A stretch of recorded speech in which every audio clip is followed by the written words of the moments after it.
Hi everyone, today I'm going to be solving Griffiths Example 3.5. So here we're looking at an infinitely long metal pipe with sides A and B that's grounded except at x equals 0, where it is maintained at V equals V0 of y and z. We're supposed to find the potential inside the pipe. So the first thing I'm going to do here is write down our boundary conditions. So the first one is that when y equals 0, V equals 0. Second one, when y equals a, v equals 0. These two are just along the edges of the pipe, the surfaces of the pipe. The potential is 0. And then same thing in the z direction. When z equals 0, v equals 0. And then when z equals b, v equals 0. Now let's deal with the x direction. When x approaches infinity, v approaches 0. And then the final one, when x equals 0, v is that specified potential, v0 of y and z. So because this is a three-dimensional problem, we're going to use a three-dimensional Laplace's equation. So we got partial squared v partial x squared plus partial squared v partial y squared plus partial squared v partial z squared equals 0. Okay, so what I'm going to do now is I'm going to write my potential as a function of x, y, and z. Now, if I substitute this into here and do a little bit of algebra, which I'm not going to show in this video, I get that 1 over big X, the function x, times the second partial derivative of x with respect to x, plus 1 over big Y, partial squared y over partial y squared, plus 1 over big Z, partial squared z, partial z squared equals 0. So then what I can do is I can define three different constants, C1, C2, and C3.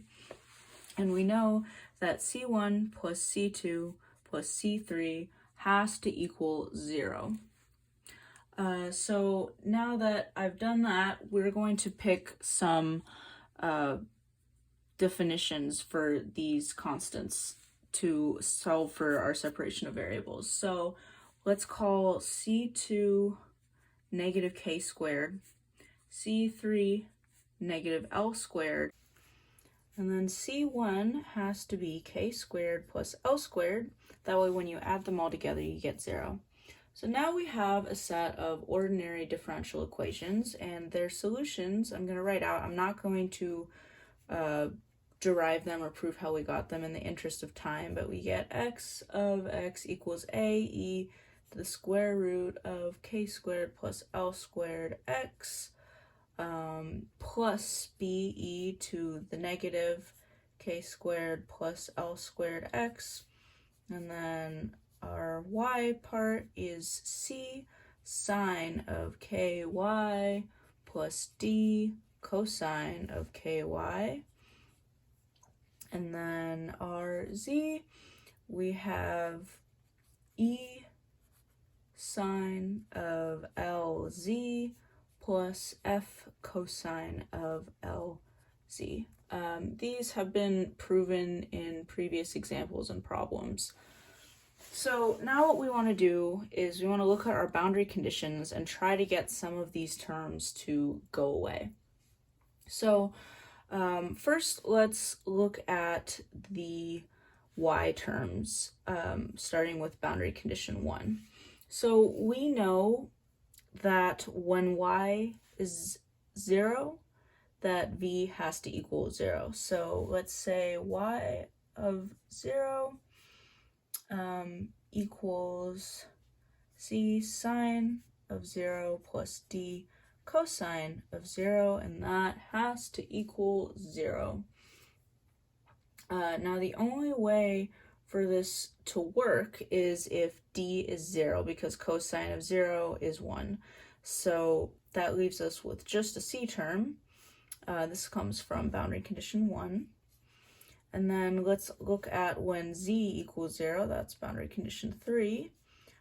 Z of 0 is e sine of 0 plus f cosine of 0. That has to equal 0. The only way for that to equal 0, similarly, is when f equals 0 because cosine of 0 is 1. And then we know from boundary condition 5 that x of infinity, realistically as x approaches infinity, I'm just going to write it like this for simplicity, a e to the infinity plus b e to the minus infinity equals 0.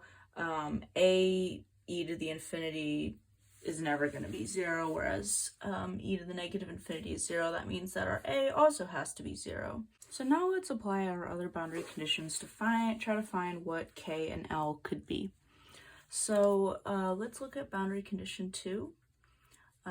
Y of a will equal c sine of ka, and that has to equal 0.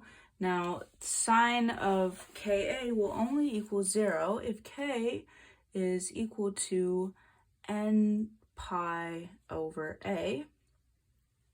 And then similarly, boundary condition 4, z of b equals e sine of lb equals 0. This is only possible when L equals m pi over b. In both of these cases, n and m are real integers from 1 to infinity. So now I'm going to rewrite our potential on a fresh page. V of x, y, z equals c. Now this c is just any constant. I'm absorbing all of my other constants into this one constant, calling it c. So c e to the negative pi square root of n squared over a squared plus m squared over b squared times x times sine of n pi y over a times sine of m pi z over b. So it's actually more accurate to write this potential as a sum, specifically a double sum, because of the fact that n and m could be anything from 1 to infinity. So let's do that. V of x, y, z equals sum n equals 1 to infinity, m equals 1 to infinity. Same thing, except I'm going to call it c of sub n sub m e to the negative pi square root of n squared over a squared plus m squared over b squared times x sine of n pi y over a sine of m pi z over b. So this equation fits almost all of our boundary conditions. Now it's time to worry about the last one, where v is equal to the set potential v0 at x equals 0. So let's tackle that. V of 0, y, z equals, once again, a sum, n equals 1 to infinity, m equals 1 to infinity, c and m. Our e term is going to go away because once you plug in 0, you get e to the 0 equals 1. And you just get sine of n pi y over a times sine of m pi z over b. So now it's time to apply the Fourier trick. So what we're going to do here is we're going to multiply both sides by sine of n prime pi y over a and sine of m prime pi z over b, and we're going to integrate.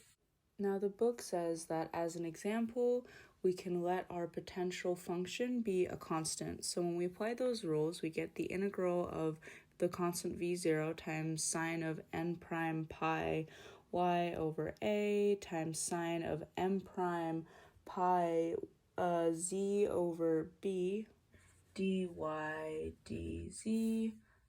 That's actually going to be a double integral. That's going to be equal to the sum n equals 1 to infinity, m equals 1 to infinity, cn m integral sine of n pi y over a sine of n prime pi y over a. Oh, I'm gonna have to go to another line. And times the integral of sine of m pi y, m not y, m pi z over b sine of m prime pi z over b dz dy.